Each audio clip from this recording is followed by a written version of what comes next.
everybody in Jamaica used to call me Uncle Jim, right? As a child. And then one day you and I were playing dominoes, and I'm talking about some things. So the spirit was in me at the time, and you call me Uncle Jim. Tell them about Uncle Jim. Tell them the story about Uncle Jim. Tell them who Uncle Jim was and what he did. My uncle. Okay. What else? What he did? Yeah, why would you say from Uncle Jim? What did you used to say about Uncle Jim? Do a lot of crazy things. Give him an example of what Uncle Jim did. Give him an example. Give him one example of what he did.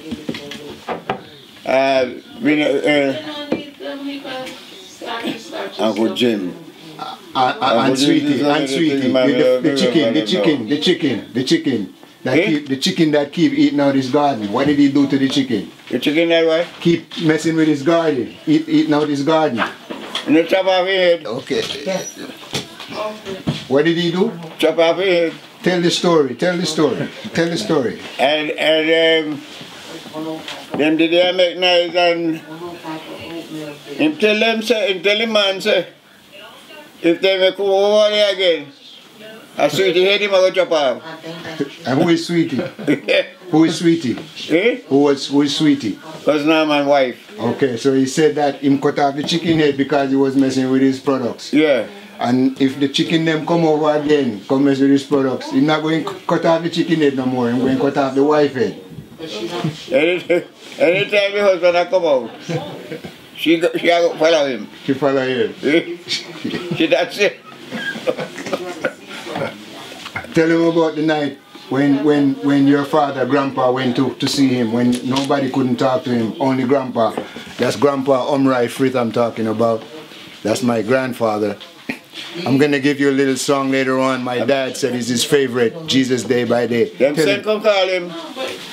The son come call him, so if he come now, Uncle Jim make trouble out there.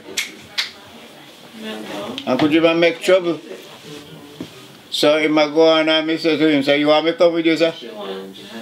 He say, you want to come? He say, yes, sir, I want to come. He say, come now. Now, I go there, man, and we go there, the kitchen, now the kitchen, that the dark, you know, only the fire lighting have in there, you know. The light from the fire in the kitchen. Yeah. But you could have seen the machine, a glisten. You know? And let me tell you what I do. My father was a tall man. You didn't know my father? I didn't know Grandpa, no I didn't. No. I wish I did. Was a tall man, big man. And me and him go there the night, and when we go there and see, me look and me see the machine, a shine in the darkness there. So him said to my father, I said, then where you come here now for? My father said, well, he said, you not behave yourself, man. We are threatening your neighbor him to kill. Him say, I never bought me, sir. I never bother me. Anytime cousin Norman leave there, the wife behind him, she not staying there by herself. Don't trust him? Never. But why did he get to that? What were they doing that caused him to get to be like that? The fowler come over there, scratch out in corn. I know, but you said to me before that they used to tease him too. Yeah, well, you know how it go. How we go? Call him old Jim and all them kind of thing there. The young people then? It's some of them, yeah. But the people in the home there, they have no respect for him because of his behavior. But what was wrong? Would you say he had a mental deficiency? Yes. But in Jamaica in those times when you have a mental deficiency, what do they say you are what? Mad, right? Yeah. Okay. They don't consider it a sickness. Yeah. They don't consider it to be a sickness. Yeah. They don't. So they do what? Do they consider it to be a sickness that you're like you're ill? Well, some of the people believe it's a sickness. Yeah, my father knew it was a sickness, and he tried to help him. That was his brother. And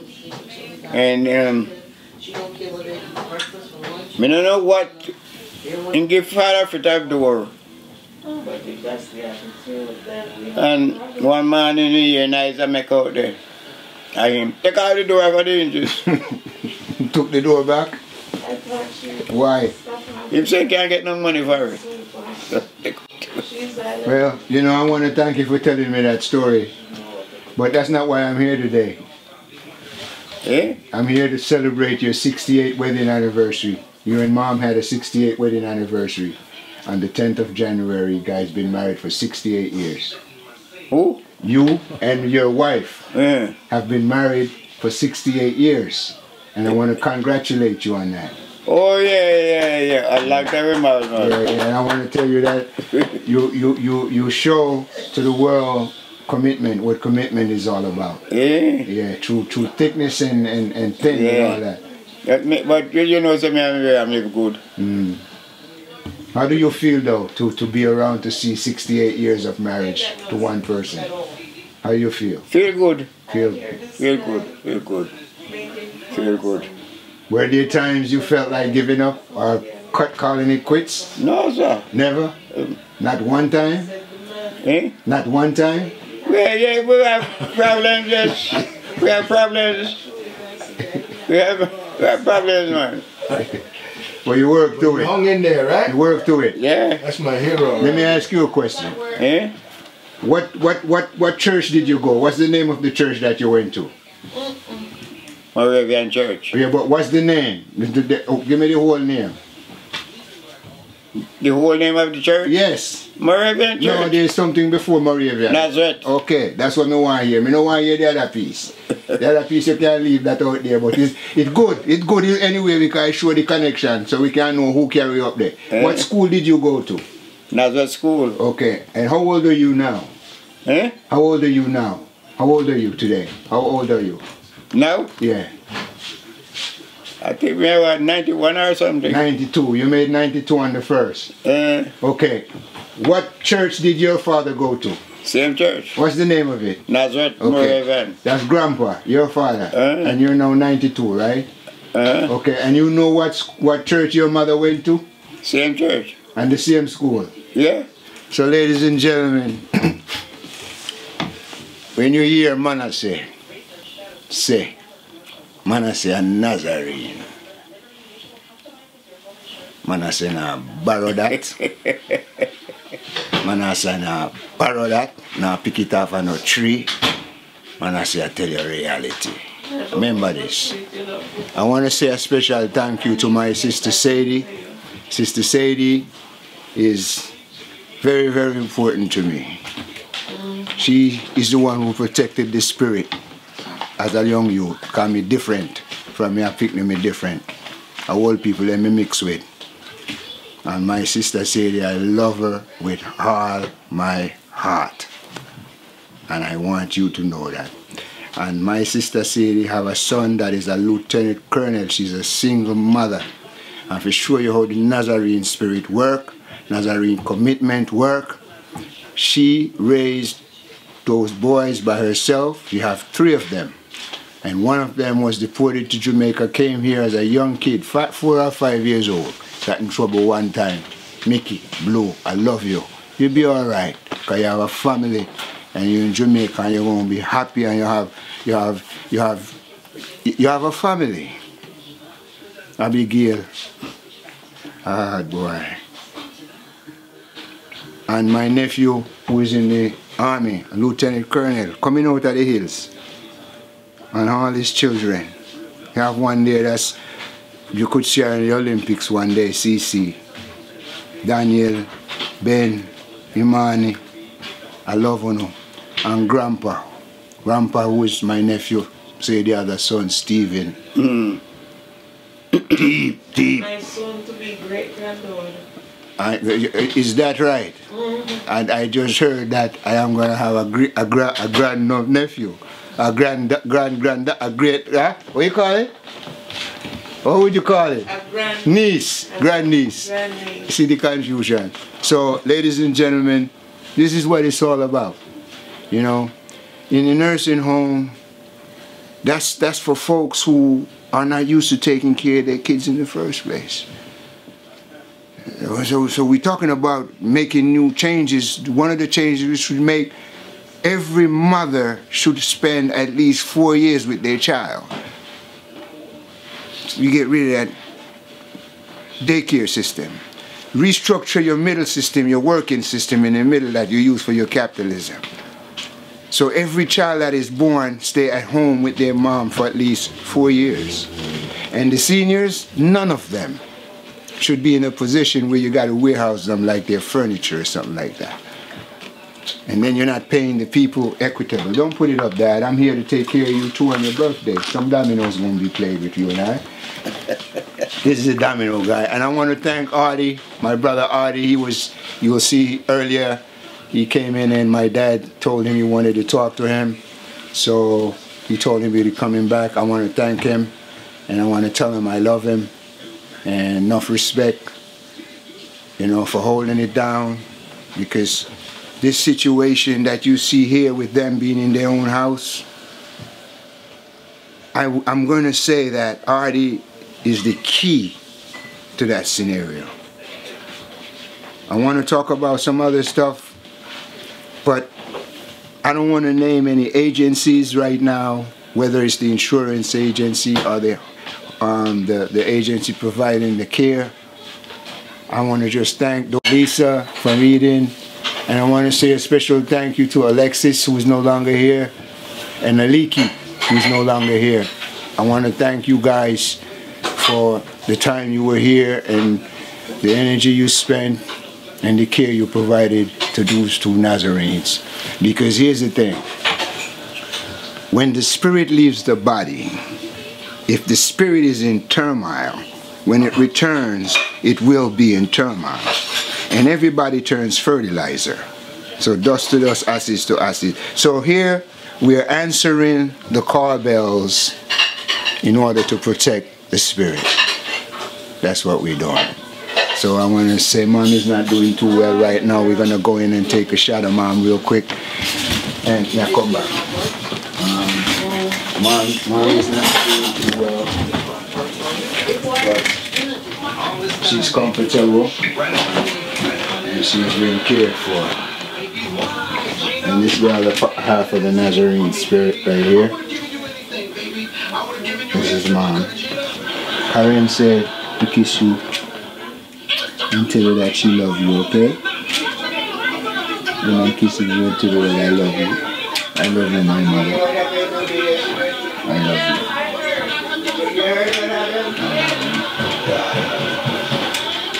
So this is what we have to do. We have to take care of them.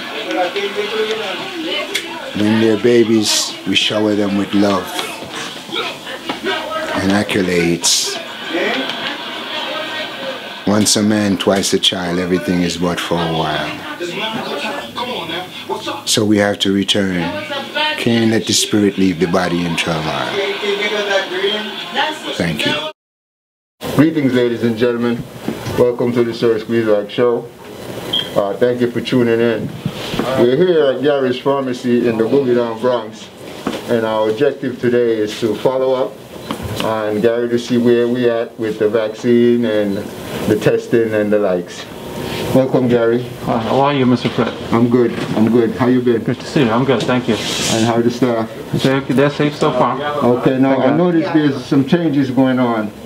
We have 3 different vaccines now, they say. Exactly. Pfizer, Moderna, and the Pfizer, Johnson & Johnson. Yeah, so which one of them are you in line with? Yeah, the Pfizer I cannot have, I do not, because I don't have a facility to store it. That needs deep freezing. Okay. I do not have that one, but I do have Moderna. Okay. That needs freezer, regular freezer.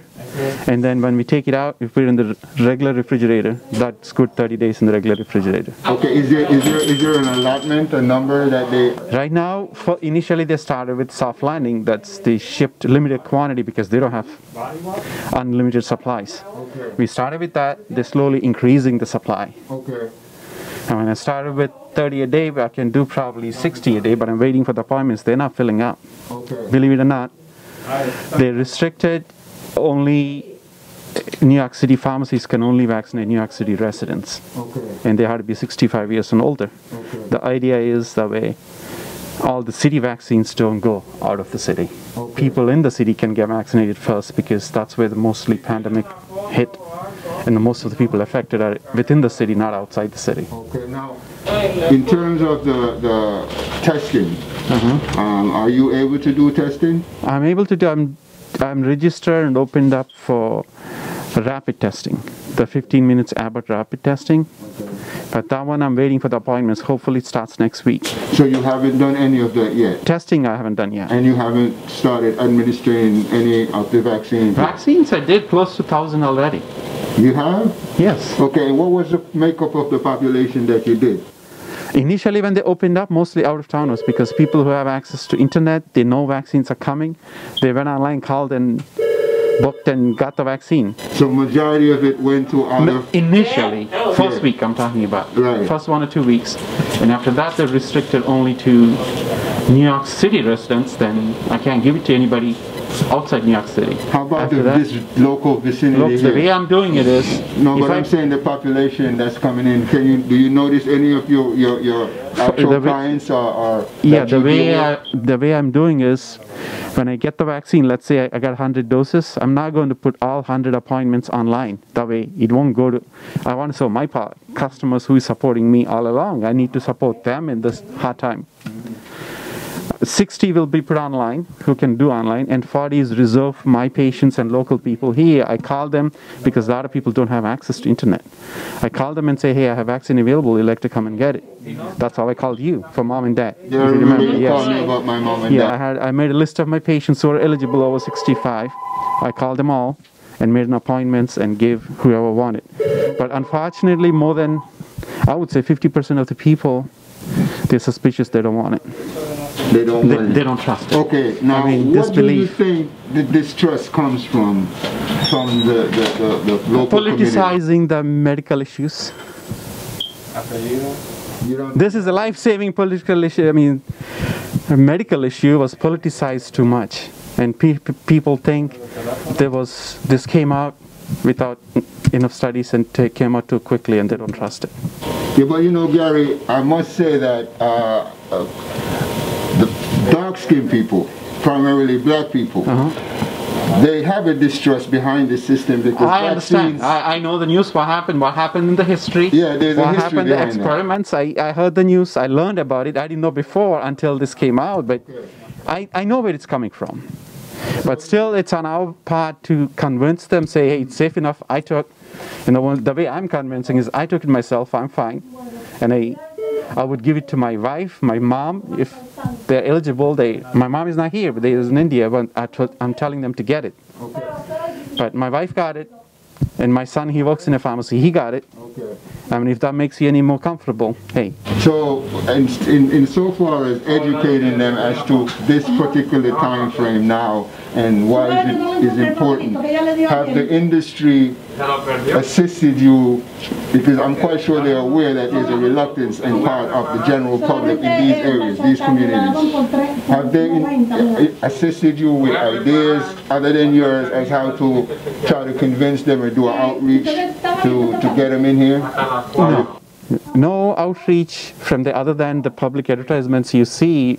There is no direct help from anybody. I just got the vaccines, everything we worked out. Now, Gary, you know, during wars, I noticed that whenever you have a war, people mobilize this, and at the end, I understand that it was Pfizer and Johnson that got together. Was it Pfizer towards the end to come together and make the vaccine together? Is that something that I'm misinformed on?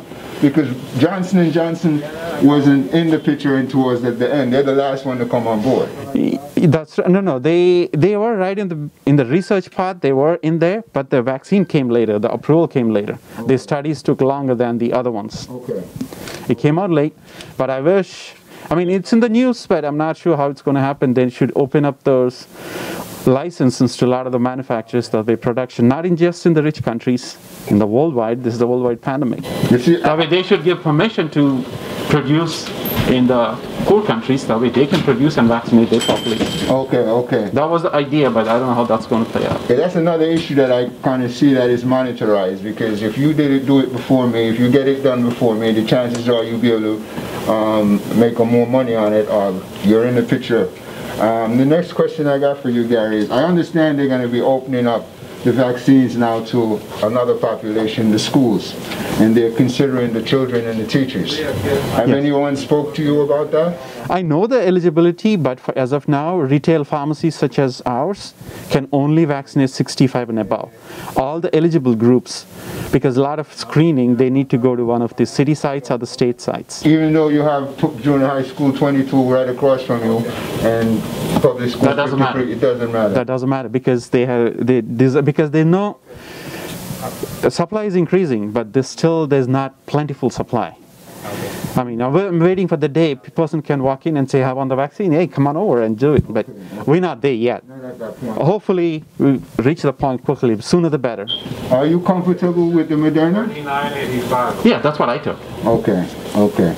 Well, you know, Gary, looking at the studies and the results and what they put out, yeah, I trust it. like for my parents, they're trying to get it to them, but at 90 and 92, I'm highly suspicious of it because of the fact that my parents usually get sick when they get the flu shot. Okay. And so at the age where they are now, and with the confusion with the issue, I myself being a vet have been offered it, but I refuse it. I need more clarity. I need to see more seriousness, and now that we're opening up again the way we are opening up, and we haven't come to some kind of consensus as to how we're going to approach this collectively to try to protect everyone. So I commend you for what you're doing. Yeah, may I ask you a question? Sure. What's holding you back? My experiences. From the past? Yeah, of course. Okay. The history of it has something to do with me. Okay. The approach in the way they went about it, it doesn't seem the leaders of the world, even the United States, you know, we could say this one is gone and another one is in now, and it's a different story, but I don't think the approach from the very beginning, you know, when this thing came on board, was right. And up to this point now that we're having vaccines, how can you allow, if the disease was not in the inner city, but it became the major place for it to be, and then when you have these things that you could help support folks who needs it, you find that access from other areas will be able to come in. I feel that the approach, the management of it, is somewhat weak.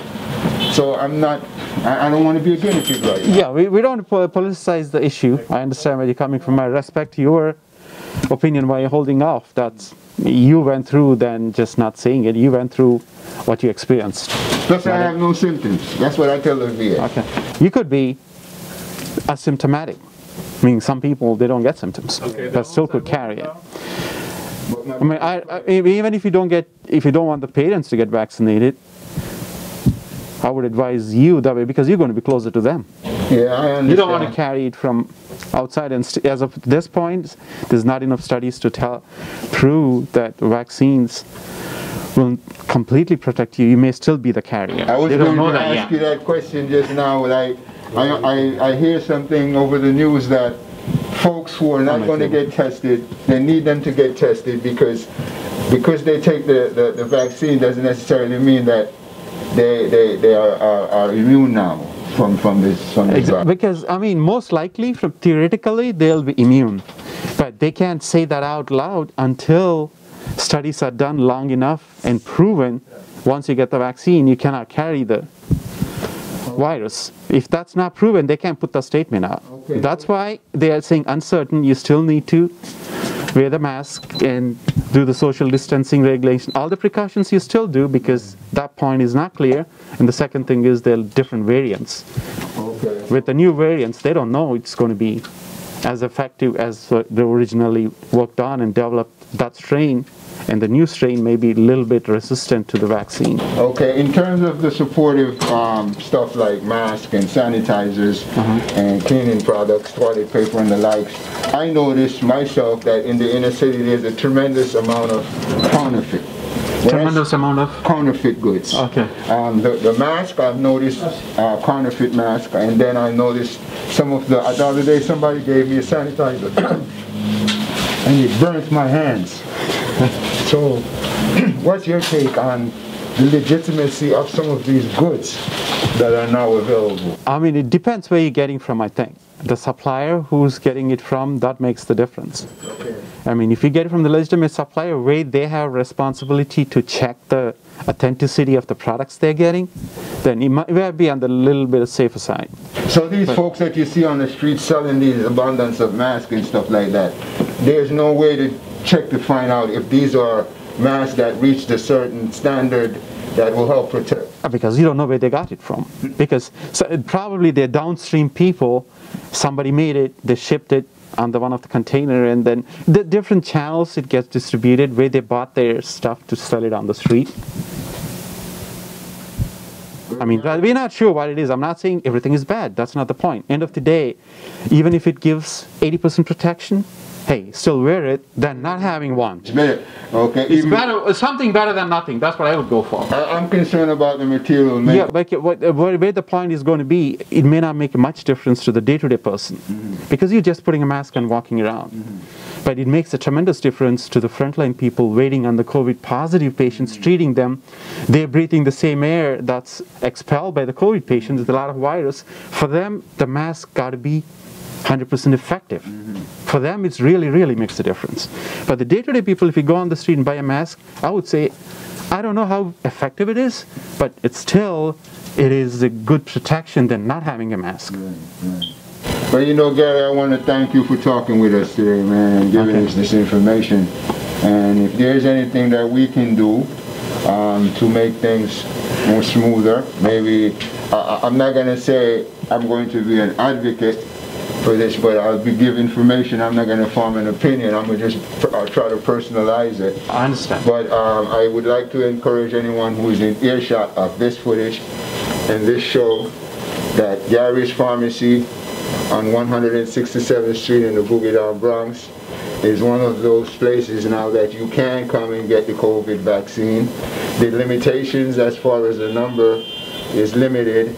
So, you know, based on how you feel about it, and you said the COVID test will be available down the line? Yeah.